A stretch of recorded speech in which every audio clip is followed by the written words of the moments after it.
The measures today will really help to reduce the traffic and reduce the risk of being hit. Montreal announcing new measures to help better protect pedestrians on Friday, near where the young Ukrainian evacuee was fatally struck in December. Pedestrians in the area pleased, but say the neighborhood still has ways to go. The number of cars on the streets in Montreal is increasing faster than the population, so that's the base issue. So we need more public transit. We need more things in place to help people to not use their car and to use other modes, use public transit for the most part. The first phase of the measures are set to be put in place at the end of the school year. Montreal will make Fulham, Partenay, de Rouen streets one-way only. The measures are in addition to those put in place in December, namely making stop signs bigger, the narrowing of the lane on Partenay Street at the corner of de Rouen Street, as well as an increased police presence. I know that a lot of GPS says, hey, use this, just go on this local street, it's going to be faster.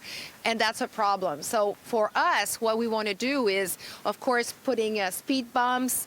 We want to have a photo radar so we can, catch people that don't respect the speed limit. But when you change the sense of a street or you do it one way, it's actually, it fills the goal of limiting people using it as shortcuts.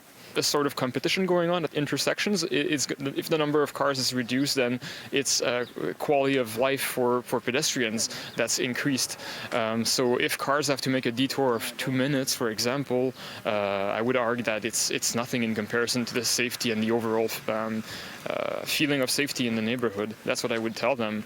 So the road needs to be shared better than what it is right now. One resident in the area unhappy with the mayor's announcement.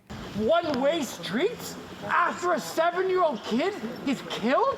That's what you're coming with? And you were elected on a platform to give the neighborhoods back to the community. Many deeply affected by the death of little Maria. My son goes to the same school as this little girl, so it's...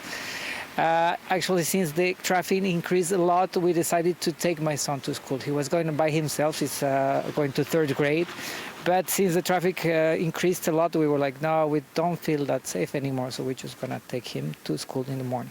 Resident Diego Bayencela is still unsure if he will allow his 8-year-old son to walk to school again. We'll see how it goes later because, well, you never know. Sometimes you solve a problem, but then you create more problems around it. In Montreal, Brittany Henriques, City News.